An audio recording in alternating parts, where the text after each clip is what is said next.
नमस्कार मित्रों, सप्तऋषि श्रृंखला में आज हम महर्षि गौतम के विषय में बात करेंगे। गौतम ऋषि का जब भी नाम आता है तो रामायण का वह दृश्य हम सबके सामने प्रकट हो जाता है जब इंद्र के छल के कारण महर्षि गौतम ने उनकी पत्नी अहिल्या को पत्थर बन जाने का श्राप दिया था और बाद में भगवान राम ने उनका उद्धार किया था। गौतम मुनि ने आवेश में आकर अपनी पत्नी को भी शाप दे दिया और वो उसी क्षण पत्थर की शिला बन गई। किंतु महर्षि गौतम के जीवन को यदि हम इस एक कथा मात्र से ही याद कर रहे हैं तो यह हमारी भूल है, क्योंकि सप्तऋषियों में से एक नाम उनका भी होना इस बात को सिद्ध करता है कि वे कितने महान तपस्वी एवं संयमी ऋषि हैं। उन्होंने सनातन धर्म के 6 वैदिक दर्शनों में से एक ऐसे न्याय दर्शन की रचना की है और माँ गोदावरी को पृथ्वी पर लाने का श्रेय भी उन्हीं को जाता है। तो आइए इस वीडियो के माध्यम से हम महर्षि गौतम के जीवन का दर्शन करते हैं।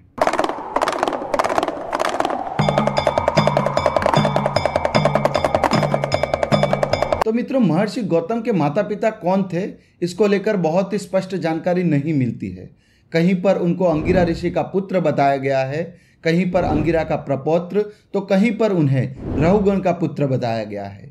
इस उलझन का कारण है कि गौतम नाम से बहुत से ऋषि समय समय पर हो गए हैं। कहीं पर गौतम ऋषि, कहीं पर मात्र गौतम और कहीं पर अक्षपाद गौतम। इस तरह से थोड़े बहुत मिलते जुलते और थोड़े बहुत अलग अलग नामों का उल्लेख मिलता रहता है।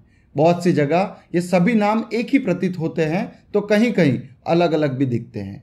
किंतु यदि हम शोध करें तो ऋषि अंगिरा एवं उनकी पत्नी स्वराट के पुत्र के रूप में पहली बार गौतम ऋषि का नाम उल्लेख में मिलता है। और मत्स्य महापुराण में बहुत ही स्पष्ट तरीके से महर्षि अंगिरा के वंश वर्णन में बृहस्पति के साथ गौतम ऋषि को भी गोत्र प्रवर्तक कहा गया है। गोत्र प्रवर्तक अर्थात एक नामिक संस्थापक या जिसके नाम पर कोई गोत्र चल रहा हो, ऐसा व्यक्ति। तो यहाँ से यह तो माना जा सकता है कि महर्षि गौतम, जो कि सप्तऋषियों में से एक हैं और गोत्र प्रवर्तक हैं, वे अंगिरस अर्थात ऋषि अंगिरा के कुल के ही हैं। मित्रों, सप्तऋषि श्रृंखला में हम पहले ही बता चुके हैं कि महाभारत में सप्तऋषियों की 2 नामावलियां मिलती है, जिनमें से पहली नामावली में गौतम ऋषि का भी नाम आता है।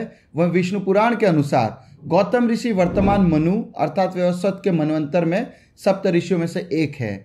साथ ही पिछले वीडियो में हम यह भी बता चुके हैं कि महर्षि गौतम के गुरु ब्रह्मा जी के मानस पुत्रों में से एक ऐसे ऋषि पुलह थे। गौतम ऋषि की संतानों की बात करें तो वाल्मीकि रामायण के अनुसार शतानंद अहिल्या के गर्भ से उत्पन्न गौतम ऋषि के पुत्र थे। वहीं महाभारत में शरद्वान और सिरकारी, इस प्रकार से 2 गौतम पुत्रों का उल्लेख मिलता है। शरद्वान को लेकर महाभारत में कथा मिलती है कि वेदाभ्यास में उन्हें थोड़ी भी रुचि नहीं थी और धनुर्विद्या से उन्हें अत्यधिक लगाव था। वे धनुर्विद्या में इतने निपुण हो गए थे कि देवराज इंद्र भी उनसे भयभीत रहने लगे थे। इंद्र ने उन्हें साधना से डगमगाने के लिए नामपदी नामक एक सुंदर देवकन्या को उनके पास भेज दिया था।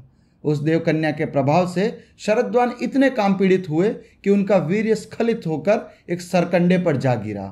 वह सरकंडा बाद में 2 भागों में विभक्त हो गया, जिनमें से एक भाग से कृप नामक बालक उत्पन्न हुआ और दूसरे भाग से कृपि नामक कन्या उत्पन्न हुई। कृप भी धनुर्विद्या में अपने पिता के ही समान परंपरागत हुए। भीष्म ने इन्हीं कृप को पांडवों और कौरवों की शिक्षा दीक्षा के लिए नियुक्त किया था और इस तरह से ये कृप आगे जाकर कृपाचार्य के नाम से विख्यात हुए। ऋषि शरद्वान का ये पुत्र कृपाचार्य को मैं तुम्हारे पास लाया हूँ। कुल गुरु का स्थान इन्हें दे दिया जाए। आपकी एक बहन भी तो है आचार्य। हाँ कृपे, उसका विवाह हो गया। किससे? द्रोणाचार्य से।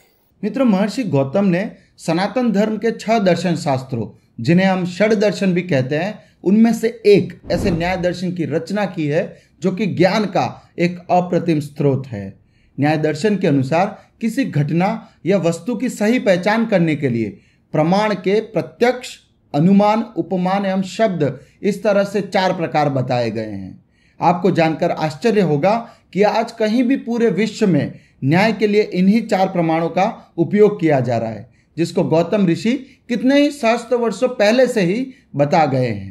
गौतम ऋषि की दिव्यता एवं उनके प्रताप का अनुमान हमें इस घटना से लग जाता है जब महाराज भगीरथ की भांति गंगा की एक धारा को उन्होंने भगवान शंकर की जटा से पृथ्वी पर उतार दी थी।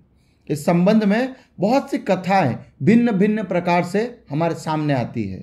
ब्रह्म पुराण में यह कथा कुछ इस प्रकार से मिलती है कि एक समय महर्षि गौतम कैलाश पर्वत पर गए और वहां शिव स्तुति करने लगे। गौतम ऋषि की स्तुति से प्रसन्न होकर भगवान शिव उनके समक्ष प्रकट हुए और बोले कि गौतम, मैं तुम्हारी भक्ति, स्तुति तथा उत्तम व्रत से बहुत ही संतुष्ट हूं। ऐसा वर मांगो कि जो देवताओं को भी दुर्लभ हो। तब महर्षि गौतम ने कहा कि हे जगदीश्वर, इस समस्त लोकों को पवित्र करने वाली इन पावन देवी को, जो आपकी जटा में स्थित है और आपको परम प्रिय है, उन्हें ब्रह्मगिरी पर छोड़ दीजिए। ये समुद्र में मिलने तक सबके लिए तीर्थ रूप होकर रहेंगी तथा इनमें स्नान करने मात्र से मन, वाणी और शरीर द्वारा किए हुए पाप नष्ट हो जाएंगे। महर्षि गौतम की यह बात सुनकर भगवान शंकर बोले कि इससे बढ़कर दूसरा कोई तीर्थ न तो हुआ था न आगे होगा। गौतम ऋषि द्वारा पृथ्वी पर पहुंची मां गंगा की शाखा को आज गोदावरी कहा जाता है और चूंकि इसे गौतम ऋषि ने पृथ्वी पर उतारा था, इसलिए इसे गौतमी गंगा के नाम से भी जाना जाता है। यही गौतमी गंगा 7 अलग अलग धाराओं में बहकर समुद्र में मिलती है। पुराणों में कथा आती है कि समुद्र देव इन गंगा की एक धारा के वेग को धारण करने में असक्षम थे, इसलिए फिर वहां सप्तऋषि उनकी पत्नियों सहित प्रकट हुए और उनके प्रभाव से एक ही धारा 7 अलग अलग धाराओं में बढ़ गई। इसलिए गौतमी गंगा को सप्त गंगा भी कहा जाता है। नारद पुराण में एक कथा और भी आती है कि ब्रह्मगिरी पर्वत पर 12 वर्षों तक गौतम ऋषि की तपस्या से प्रसन्न होकर भगवान शिव ने उन्हें दर्शन दिए और वर मांगने को कहा। तब मुनिवर गौतम ने भगवान शिव के त्रयंबक रूप को प्रणाम करते हुए उसी पर्वत पर विराजमान रहने के लिए कहा। तभी से भगवान उसी रूप में वहां निवास करने लगे और उस स्थान को त्रयंबक नाम से जाना जाने लगा। आज यह स्थान महाराष्ट्र के नासिक जिले में है, जहां 12 ज्योतिर्लिंगों में से एक ऐसे त्रयंबकेश्वर शिव मंदिर है।